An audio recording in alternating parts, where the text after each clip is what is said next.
오늘 우리에게 주시는 하나님의 말씀은 이사야서 50장 말씀이 되겠습니다.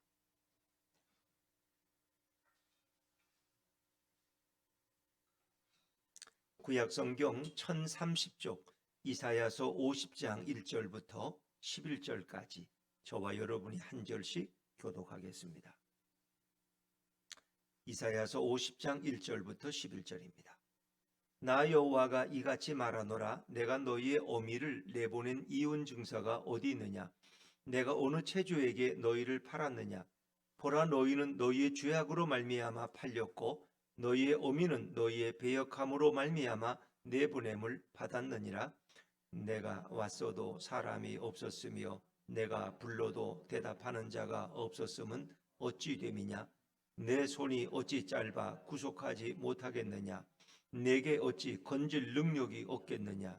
보라, 내가 꾸짖어 바다를 마르게 하며 강들을 사막이 되게 하며 물이 없어졌으므로 그 물고기들이 악취를 내며 갈아여 죽으리라.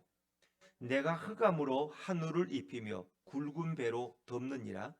주 여호와께서 학자들의 혀를 내게 주사 나로 곤고한 자를 말로 어떻게 도와줄 줄을 알게 하시고 아침마다 깨우치시되 나의 귀를 깨우치사 학자들 같이 알아듣게 하시도다. 주 여호와께서 나의 귀를 여셨으므로 내가 거역하지도 아니하며 뒤로 물러가지도 아니하며 나를 때리는 자들에게 내 등을 맡기며 나의 수염을 뽑는 자들에게 나의 뺨을 맡기며 모욕과 침뱉음을 당하여도 내 얼굴을 가리지 아니하였느니라. 주 여호와께서 나를 도우심으로 내가 부끄러워하지 아니하고 내 얼굴을 부싯돌같이 굳게 하셨으므로 내가 수치를 당하지 아니할 줄 아노라. 나를 의롭다 하시는 이가 가까이 계시니 나와 다툴 자가 누구냐? 나와 함께 설지어다. 나의 대적이 누구냐? 내게 가까이 나아올지어다. 보라, 주 여호와께서 나를 도우시리니 나를 정죄할 자 누구냐? 보라, 그들은 다 옥과 같이 헤어지며 조음이 그들을 먹으리라. 너희 중에 여호와를 경외하며 그의 종의 목소리를 청종하는 자가 누구냐? 흑암 중에 행하여 빛이 없는 자라도 여호와의 이름을 의뢰하며 자기 하나님께 의지할지어다. 같이 읽습니다. 보라, 불을 피우고 횃불을 둘러 띈 자여, 너희가 다 너희의 불꽃 가운데로 걸어가며 너희가 피운 횃불 가운데로 걸어갈지어다. 너희가 내 손에서 얻을 것이 이것이라. 너희가 고통이 있는 곳에 누우리라. 아멘. 할렐루야. 네, 12월 한 달도 주님의 은혜와 돌보신 가운데 승리하시는 저와 여러분의 삶이 되기를 간절히 바랍니다. 자, 우리는 계속해서 종의 노래, 여호와의 종에 관한 그런 기사를 계속 묵상하고 있습니다. 이 종이라고 말하는 것은 때론 이스라엘을 가리키는 표현이지만 또 오늘 본문에서는 이사야를 가리킨다고도 말할 수 있지만 우리가 내용을 읽어보면 이건 이사야에게 해당되는 말씀이 아니에요. 이것은 이 땅에 오시는 메시아, 우리의 구원자를 하나님께서 종이라고 표현하고 있습니다. 종이란 표현은 집에서 일하는 품꾼을 가리키는 것이 아니라 하나님이 허락하신 사명을 가지고 이 땅에 오신 분을 종이라고 표현하고 있는 것입니다. 자, 50장 1절부터 3절까지는 이스라엘의 죄악에 대해서 그들이 왜 바벨론 포로로 끌려갔는가를 설명해 주시고 이제 바벨론 포로에서 돌아오는 그런 과정 속에 이제 구원의 개념을 하나님이 말씀하십니다. 이 땅에 메시아를 보내서 인간들을 죄의 노예에서 이런 모든 사단의 얽매임에서 자유케 하시는 주님의 역사. 그래서 그 메시아가 어떻게 하나님의 말씀에 순종했고 그가 어떻게 인내했고 또 그는 아무런 죄도 없이 오직 인간의 죄를 대속하기 위해서 그가 고난을 당하셨는가를 보여주는 것입니다. 이 땅에 오시는 메시아는 죄가 없는 분입니다. 우리와 같이 죄가 있으면 그분은 우리의 죄를 해결할 수가 없는 것입니다, 여러분. 그래서 그분은 죄가 없으신 거예요. 그걸 계속 강조하고 있어요. 그분은 의로우신 분이고 그분은 무죄하신 분이에요. 그렇기 때문에 그분이 우리의 죄를 대신 십자가에서 지고 우리의 죄를 대속하실 수가 있는 거예요. 자, 이제 우리 50장 1절 말씀을 다시 한번 돌아가 보실까요? 이사야 50장 1절입니다. 시작. 나 여호와가 이같이 말하노라. 내가 너희의 어미를 내보낸 이혼 증서가 어디 있느냐? 내가 어느 체주에게 너희를 팔았느냐? 보라, 너희는 너희의 죄악으로 말미암아 팔렸고 너희의 어미는 너희의 배역함으로 말미암아 내보냄을 받았느니라. 아멘. 자, 오늘 1절의 배경에는 유대인들의 그 문화적 배경이 좀 여기 소개되고 있어요. 유대인들은 서로 아내를 내어보낼 때 이혼 증서를 내요. 그러니까 아내가 내 마음에 안 들든가 아니면 아내가 어떤 부정을 저지르든가 그럴 때는 이혼 증서를 줘서 아내를 내보내는 거예요. 근데 사실 그것이 이제 진짜 아내가 행실이 나빠서 내보내는 게 아니라 나중에는 어떻게 이제 마음에 안 든다고 또 어떤 새로운 여자와 결혼하기 위해서 아내에게 억지로 어떤 죄를 뒤집어 씌워서 이혼 증서를 써서 내보내는 것을 유대인들이 악용했다는 것입니다. 근데 하나님의 입장에서 보면은 이스라엘은 그의 아내라고 표현해요. 그래서 우리가 예수님을 우리 신랑이라 그러면 결국 이스라엘은 하나님의 신부가 되는 거예요. 그래서 이제 이스라엘이 왜 예루살렘에서 왜 바벨론의 포로로 끌려갔는가를 하나님이 설명하시는 거예요. 내가 내 아내를 그냥 내보내느냐? 그러니까 너희의 어미라는 것은 이스라엘의 조상들을 가리키는 거예요. 그를 바벨론에 끌려간 게 한 것은 내가 이혼 증서를 써서 그렇게 된 것이 아니라는 거예요. 또 두 번째는 이제 자식을 이제 채주에게 팔려갈 때가 있어요. 내가 누구의 돈을 꿨는데 그 돈을 못 갚으면 채주가 와서 채권자가 와서 내 아들을 빚 대신 끌고 가는 거예요. 이제 그런 일들이 성경에 몇 번 소개되지 않습니까?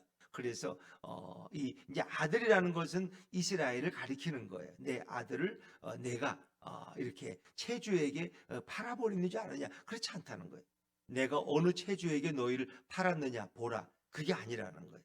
내가 너희의 조상인 내 아내를 내보낸 이혼 증서가 내가 그렇게 하지 않았다는 거예요. 그리고 내가 내 아들을 빚 때문에 채주에게 팔아버린 것이 아니라는 거예요.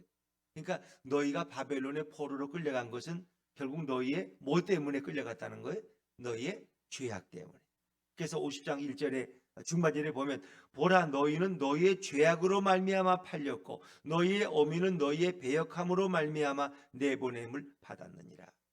그러니까 너희의 어미라는 건 이스라엘 조상들이 하나님 앞에 배신하고 배역함으로써 너희를 바벨론에 끌려가게 내가 그렇게 허락했다는 거예요. 너희의 죄악 때문에 너희는 팔려갔다. 그래서 바벨론 70년 동안 그들은 그 죄의 징계의 시간을 보낼 수밖에 없었어요. 죄의 대가를 치르는 시간을 70년 동안 그들은 그 징벌을 감수해야만 했다는 거예요. 자, 내가 능력이 없어서 내 백성이 이스라엘에 끌려갔겠느냐? 내가 능력이 없어서 내 아내된 이스라엘을 바벨론 포로로 끌려가게 했겠느냐? 그렇지 않다는 거예요. 내가 능력이 없어서 내 아들 이스라엘이 바벨론 포로로 끌려가게 했겠느냐? 그렇지 않다는 거예요. 하나님은 능력의 하나님이신데 그들의 죄악 때문에 그들의 죄의 그 징계를 심판을 받아야 왜 하나님은 공의의 하나님이시기 때문에 그들의 죄를 그냥 눈 감아 줄 수도 있지만 그렇게 할 수가 없다는 거예요. 하나님은 사랑의 하나님이지만 동시에 공의의 하나님. 법정에 내가 판사인데 내가 서보니까 내 아들이 도로교통법으로 와 잡혀 있어. 내가 아들을 사랑하니까 그냥 무죄 석방을 해야 되지만 나는 판사로서 공의를 지켜야 되기 때문에 내 아들에게 벌금을 매기고 그 벌금을 낼 능력이 없으니까 내가 대신 내려가서 벌금을 대신 내주는 그런 아버지의 모습. 어찌 보면 그는 아들을 사랑하지만 공의로운 판사의 모습인 겁니다. 뭐 이런 정도만 우리 사회에 있어도 되는 거 아닙니까? 근데 늘 그게 안 돼서 문제가 되는 겁니다. 그게 안 돼서 누구라고 봐주고 뭐 같은 편이라고 봐주고 자기 또 뭐 고향이라고 봐주고 이런 것 때문에 결국은 공의가 허물어지는 거예요. 그건 누구도 마찬가지예요. 대통령도 마찬가지. 자기 자식일지라도 감옥에 보낸 분들 많잖아요.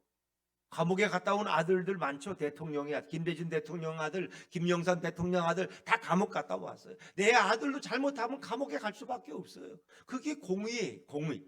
물론 그분들이 뭐 다 그렇게 훌륭한 건 아니지만 그래도 그분들이 잘한 건 자기 아들들 감옥에 다 보냈어요. 그거 막지 않았어요. 왜? 잘못했으니까. 그렇지요.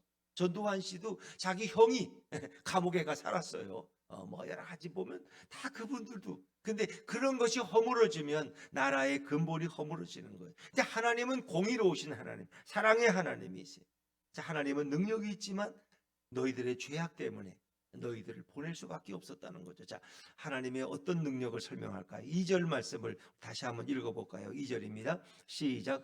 내가 왔어도 사람이 없었으며 내가 불러도 대답하는 자가 없었음은 어찌 됨이냐? 내 손이 어찌 짧아 구속하지 못하겠느냐? 내게 어찌 건질 능력이 없겠느냐? 보라, 내가 꾸짖어 바다를 마르게 하며 강들을 사막이 되게 하며 물이 없어졌으므로 그 물고기들이 악취를 내며 갈아여 죽으리라. 내가 왔어도, 내가 구원하고자 해도 의인 한 사람이 없었다는 거예요. 내가 불러도 내게 응답하고 나오는 사람이 없었어. 왜? 그들은 다 하나님을 등지고 하나님의 말씀에 귀를 막아버렸어. 왜? 우상 숭배에 빠졌기 때문에. 하나님을 배역한 백성들은 하나님이 그 보낸 선지자들의 음성에 전혀 반응하지 않았다는, 사람이 없었어.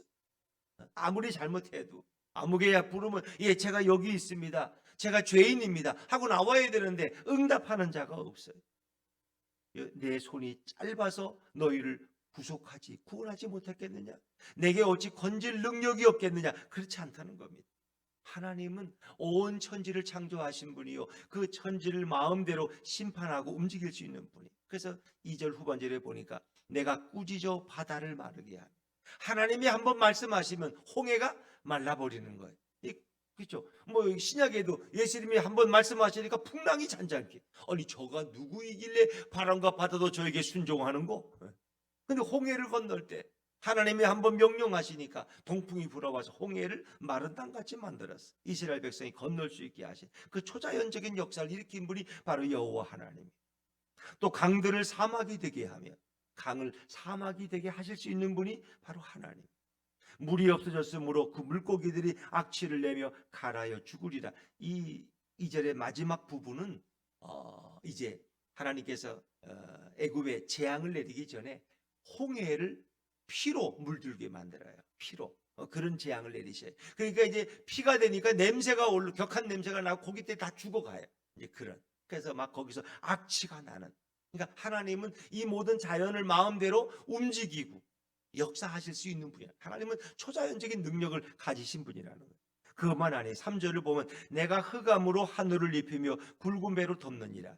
흑암으로 하늘을 입힌다는 건 뭐예요? 이 흑암에 재앙을 주셔요. 그래서 아침에 깨보니까 깜깜해, 해가 안 떠. 이 흑암의 재앙이에요. 이 9번째 재앙, 10가지 재앙 중에 깜깜하니. 결국 바로가 어이구, 근데 또 아들 자식들 뭐야, 이거 큰일 났다 그래서 이스라엘 백성 내보낸다 그러다가 또 마음이 완악해져서 또 마음을 또 바꾸잖아요. 이 흑암의 9번째 재앙을 이겨. 하나님은 그렇게 하실 수 있는 분이. 그리고 마지막에 굵은 배로 덮는다는 건 뭐예요? 자, 이스라엘 애굽의 장자들이 다 죽임을 당하는 밤인 거예요. 그러니까 온 땅에 통곡이, 뭐 150몇 명이 문제가 아니라 300명이 문제가 아니라 이스라엘의 장남들이 다 죽었어, 하룻밤. 그러니까 그냥 통곡으로 온 세상이 다 배로 뒤덮였어. 이걸 얘기하는 거예요. 10가지 재앙. 하나님은 그렇게 하실 수 있는 분이라는 거예요. 그렇게 할 수 있는 내가 왜 내 백성을 구원하지 않았느냐? 너희의 죄악 때문에. 너희가 나를 배신했기 때문에. 내가 힘이 없어 내 아내 된 이스라엘을 구하지 못했느냐? 내가 힘이 없어 내 아들 된 이스라엘이 포로로 끌려가는 모습을 내가 아픈 가슴으로 바라보겠느냐? 너희의 죄악 때문에. 너희의 죄악 때문에. 죄로부터 그 모든 근원을 주님은 열거하고 계시는 거예요. 자, 그래서 50장 1절부터는 하나님이 이같이 말씀하셨다는 하나님의 음성으로 설명되죠. 자, 그런데 4절부터는 말하는 스피커가 달라집니다. 우리 4절을 한번 다시 읽어볼까요? 4절부터 시작. 주 여호와께서 학자들의 혀를 내게 주사 나로 곤고한 자를 말로 어떻게 도와줄 줄을 알게 하시고 아침마다 깨우치시되 나의 귀를 깨우치사 학자들 같이 알아듣게 하시도다. 이 4절부터 11절까지는 이제 이 땅에 오시는 여호와의 종 메시아의 순종과 그분의 승리를 말씀하고 있는 거예요. 근데 4절부터는 주 여호와께서 학자들의 혀를 내게 주사. 말하는 스피커가 누구예요? 말하는 자가 여기 혹 학자들을 보면 이거 이사야가 말이 아니냐? 이사야. 그런데 이건 이사야에 대한 게 아니에요. 이것은 메시아에 대한 표현이에요. 주 여호와께서 학자들의 혀를 내게 주사. 이 땅에 여호와의 종으로 오신 메시아로 오신 그 예수님께 하나님이 말씀하셨는데 하나님께서 학자의 혀를 예수님께 주셨다는 거예요. 그래서 예수님은 제가 며칠 전에도 말씀드렸지만 갈릴리의 목수의 아들은 그 당시 학교를 다닐 수가 없어요. 학교에 다닐 수. 배울 수가 없어요. 배울 수가. 그런 경제적인 능력이 안 돼요. 예수님은 학교를 다녀본 적이 없어. 좋은 스승은 다 예루살렘에 있어요. 유학을 갈 능력이 안 돼요. 그런데 예수님은 어떻게 해요? 학자의 혀를 가지셨어요. 그분이 성전에 갔을 때 율법사들과 대등하게 토론을 하시고 논쟁을 하실 수 정도로 그분의 지혜가 뛰어났어요. 하나님께서 우리 예수님께 성령을 부어주시고 학자의 혀를 주셔서 그 모든 것이 논리정연하게 하늘의 비밀을 말할 수 있게 하셨다는 거예요. 그래서 하나님께서 학자의 혀를 내게 주사 나로 하여금 어떻게 도와줄 줄을 알게 하시고 곤고한 자, 그러니까 율법으로 인해서 여러 가지 문제에서 아파하고 고통당하는 자들을 예수님께서 도와주시고 그들의 문제를 해결해 주시는 것을 말하는 것이죠. 그래서 하나님께서 매일매일 아침마다 나를 깨우쳐 주시고 나의 귀를 깨우치사 학자들같이 알아듣게 하신다. 이것은 예수님에 관한 표현이에요. 예수님은 학자의 혀를 가지고 하늘의 비밀을 말씀하셨어요. 자, 그런데 하나님께서 말씀하실 때 예수님은 그 말씀 앞에 뒤로 물러가는 일은 없었어요.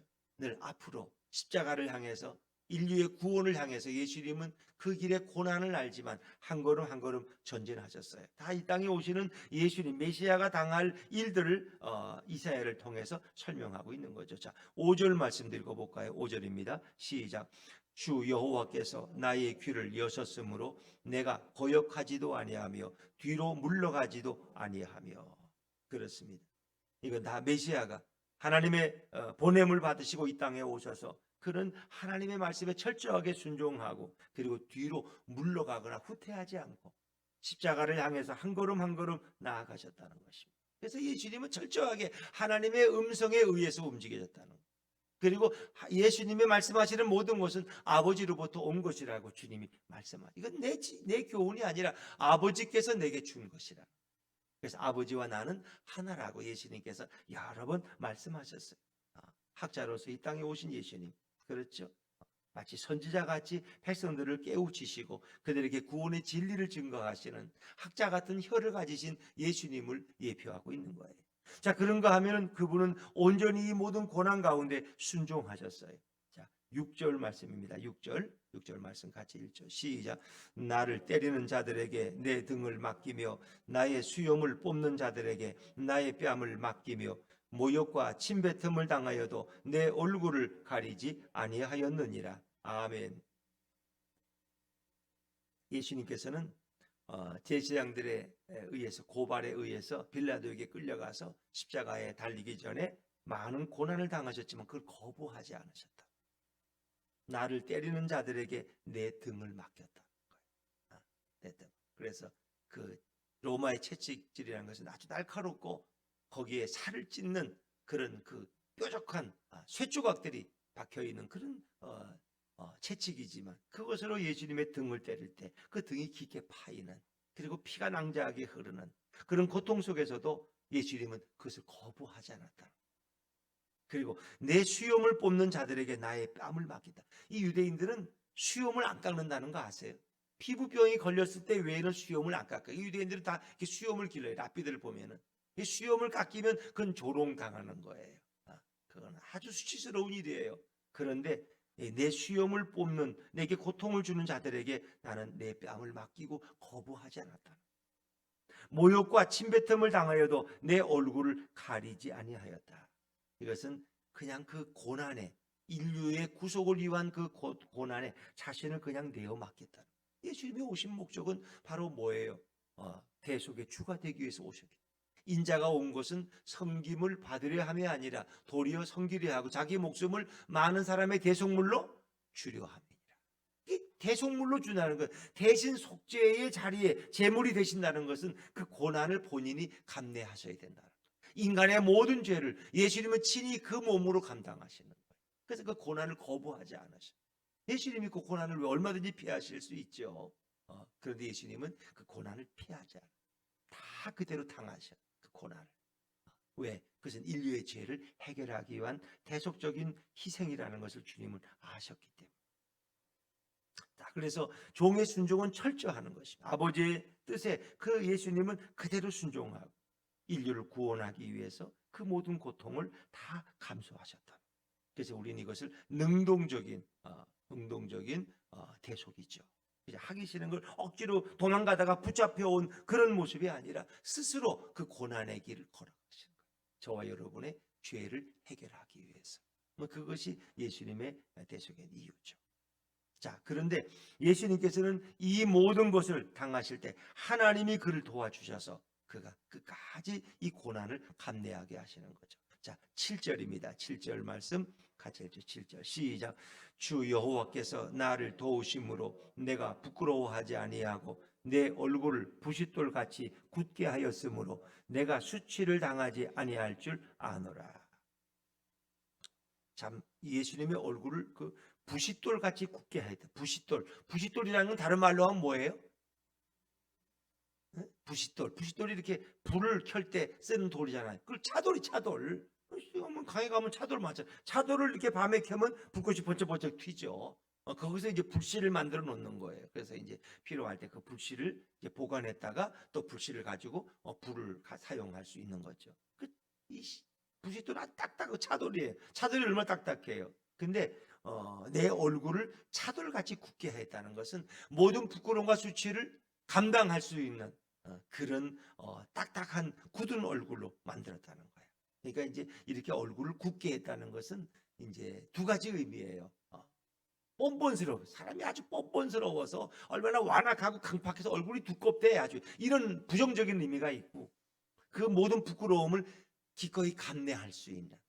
그래서 그 수치와 부끄러움 때문에 뭐 자살을 하신 것도 아니고 그걸 그냥 몸으로 다 감내하는. 예수님이 결국 십자가에 달릴 때 옷을 입었어요, 안 입었어요? 옷을 벌거벗겨짐을 당한 거예요. 영화나 이렇게 뭐 드라마 보면 아랫뜰을 갈았지만 그건 아니에요. 그건 사실이 아니고 그냥 벌거벗긴 나체로 십자가에 달린 거예요. 예수님 그걸 결국 다 감당하신 거예요. 그렇게 하나님이 그를 도우시었고 그 마지막까지 뒷걸음질 치지 않도록 하나님이 그와 함께 하신 거예요. 겟세마네 동산에서도 예수님이 인간적인 인성을 가지셨으니까 마음이 약해질 때도 있었을 거예요. 그런데 천사가 와서 그의 기도를 도우시고 천사가 와서 그를 붙들어 부축하시고 그래서 정말 땀방울이 핏방울처럼 떨어지면서도 마지막 그 밤을 지내시고 당대하게 그 고난의 길을 걸어가시는 나를 데리러 오는 자들이 왔다. 이제 가자. 이렇게 해서 예수님은 로마 병정들에게 스스로 자신을 내어주시잖아. 그리고 이 사람들은 보내주어라. 내 제자들은 보내주고 나만 잡아가라고 이렇게 예수님이 말씀하시잖아요. 자, 그런데 예수님이 죄가 있어서 그렇게 십자가에 아니라는 거예요. 그러니까 많은 사람들은 저 예수가 갈릴리 선지자 예수가 죽는 것은 저의 죄 때문일 거야. 왜? 십자가에 죽는 사람은 어떤 사람만 죽어요? 저주받은 자. 신명기 보면은 저주받은 자가 십자가에 나무에 죽는 거예요. 나무에 죽는 자마다 저주받은 자예요. 그러니까 보란 듯이 그렇게 하는 거예요. 왜? 저 예수가 하늘의 비밀을 말한다고 자기 하나님의 아들이라 그러는데 저 십자가에 죽어야지 저 죄인됨을 만천하에 드러내는 거라고 이렇게 대제사장들은 생각해서 빌라도에게 십자가 죽음을 원했던 거예요. 십자가의 죽음. 저 예수를 십자가에 죽이라 말. 나무에 매달아 죽여라. 왜? 그게 가장 유대인들이 피하고 싶은 저주받은 죽음이기 때문에. 그건 보통 사람은 그렇게 죽을 수가 없어. 죄인 중에 괴수만 그렇게 죽을 수 있어요. 그러나 예수님은 자기 죄 때문에 그렇게 죽은 게 아니에요. 우리 인류의 죄를 대신 짊어지시고 십자가에 그렇게 죽으신 거예요. 그분은 의로우신 분이에요. 그래서 그분의 의로우심에 대해서 성경은 말씀하고 그분을 정죄할 자가 아무도 없다는 거예요. 자, 우리 8절 말씀 읽어볼까요? 8절입니다. 시작. 나를 의롭다 하시는 이가 가까이 계시니 나와 다툴 자가 누구냐? 나와 함께 설지어다. 나의 대적이 누구냐? 내게 가까이 나올지어다. 나를 의롭다고 하시는 이가 가까이 계신다는 거예요. 그 예수님의 무죄를 설명합니다. 그분의 십자가 죽음은 인류의 대속적인 죽음인 것이지 그분의 죄 때문에 죽은 것이 아니라 혹시 이 법정의 이제 용어이기도 한데 나와 다툴 자가 누구냐? 내가 죄가 있다고 나를 고발할 자가 있느냐? 나의 대적이 누구냐? 내게 가까이 나. 대적이라는 것은 법정에서 누구를 고발하는 자를 대적이라고 하는 거예요. 누가 나를 죄 있다고 고발할 자가 있느냐? 한번 나와서 나하고 토론해 보자. 그런 얘기예요. 나를 정죄할 자가 없다는 거예요. 자, 9절도 계속되는 비슷한 말씀이죠. 9절입니다. 시작. 보라, 주 여호와께서 나를 도우시리니 나를 정죄할 자 누구냐? 보라, 그들은 다 옷과 같이 헤어지며 좀이 그들을 먹으리라. 결국 그들은 나를 정죄하고 내가 죄가 있다고 말하는 그들은 다 옷과 같이 헤어지며 좀이 그들을 먹을 것이다. 나는 무죄하다. 하나님이 나를 보증하시고 나를 도우시고, 나를 정죄라는 것은 죄가 있다고 결정하는 것이 정죄입니다. 정죄. 예수님께서 그 간음하다가 현장에서 붙잡혀 온 여인에게 나도 너를 정죄하지 아니하노니 가라, 다시는 범죄하지 마라. 나도 너를 죄 있다고 심판하지 않겠다. 돌아가라. 다시는 범죄하지 말아라. 이 정죄라는 거예요. 이 죄가 있다고 너를 죄인이라고 고발하는 게 바로 그런 거죠. 이 말씀이 로마서에 나오는 말씀인데, 우리 잠깐 로마서 한번 찾아볼까요? 로마서 8장 31절입니다. 여기를 그냥 접어두시고 로마서 8장 31절 250페이지입니다. 250페이지.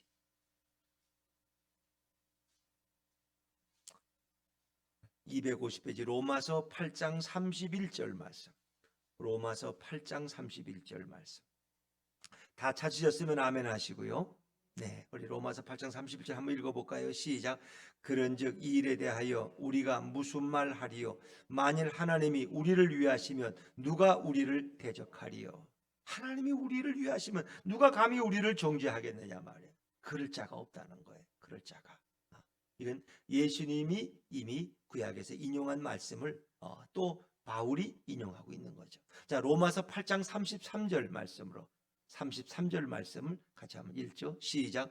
누가 능히 하나님께서 택하신 자들을 고발하리요? 의롭다 하신 이는 하나님이시니. 34절. 누가 정죄하리요? 죽으실 뿐 아니라 다시 살아나신 이는 그리스도 예수시니. 그런 하나님 우편에 계신 자여 우리를 위하여 간구하시는 자신이라. 자, 이 땅에 오신 메시아 예수님은 죄가 없으신 분이에요. 의로우신 분이에요. 그분을 정죄할 자가 없어요. 마찬가지예요. 그 예수님이 우리 죄를 대신 지시고 십자가에 죽으셨기 때문에 이제 우리를 죄 있다고 정죄할 자가 없다는 거예요. 누가 우리를 정죄하리요? 왜? 예수님이 이미 모든 죄의 대가를 치렀기 때문에 누구도 마귀도 우리를 고소할 수가 없어요. 우리 죄를 예수님이 십자가에서 다 그분의 보혈로 속죄하셨기 때문에 이제 그것을 바울이 이렇게 인용해서 다시 말씀하고 있는 것이죠. 그래서 예수님은 아무런 죄가 없이 십자가에서 우리의 죄를 대신해서 십자가에 죽으셨다는 것을 강조하고, 이미 그게 이제 오래전에 이사야를 통한 예언의 내용이죠. 예수님이 오셔서 당할 일들을 다 미리 예표하고 예언하는 말씀이에요. 자, 그리고 이제 10절 11절은 결국은 이런 순종하는 여호와의 종 메시아를 보고서도 그를 의지하지 않는 자들은 어떤 일을 당할 것이다 하는 것을 설명하는데, 자, 우리 간단하게 읽습니다. 10절입니다. 10절을 한번 읽어보죠. 10절 시작. 너희 중에 여호와를 경외하며 그의 종의 목소리를 청종하는 자가 누구냐?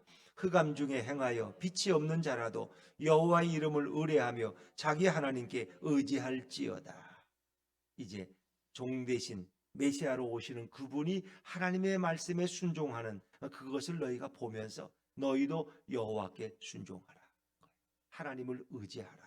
만약에 11절에는 그렇게 하지 않는 자들은 너희가 고통 가운데 던져질 것이다 하는 말씀이에요. 그래서 이미 오래전에 이사야를 통해서 주신 이 이사야 예언의 말씀은 바벨론 포로에서 돌아오는 그 백성의 해방의 사건을 통해서 우리에게 영원한 자유와 해방을 주시는 메시아 예수 그리스도의 사역을 우리에게 미리 보여주고 있는 것입니다. 그분은 하나님의 말씀에 그대로 순종하셨습니다. 그분은 그 고통스러운 자리에 스스로 자원해서 쓰셨습니다. 그러나 우리는 불평이 많죠. 조금 내가 자존심 상하고 내 뜻대로 안 되고 내가 좀 억울한 일을 당한다 그러면 우리는 막 항변합니다. 그 인간의 속성이죠. 근데 예수님은 그 모든 것을 죄가 없음에도 불구하고 그가 당하는 모든 것들을 다 그대로 감당하셨어요. 순종하시고 인내하셨어요. 나를 때리는 자들에게 내 등을 맡기고 수염을 뽑는 자들에게 내 뺨을 맡기고 모욕과 침뱉음을 당하여도 내 얼굴을 가리지 아니했던 분이 바로 이 땅에 오신 예수님이에요. 그분의 은혜는 크고 위대한 것이죠. 우리도 예수님을 배워야 됩니다. 예수님을 닮아가야 됩니다.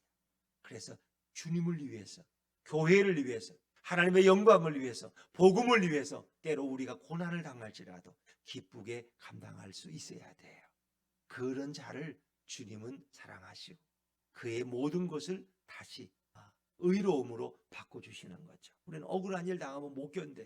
인내하기 참 어려워요. 내가 왜 이런 대우를 받아야 돼? 내가 왜 이런 억울한 일을 들어야 돼? 우리는 막 그러나 예수님은 그렇지 않으셨어요. 그래서 우리는 누구를 바라봐야 돼? 예수님을 바라봐요.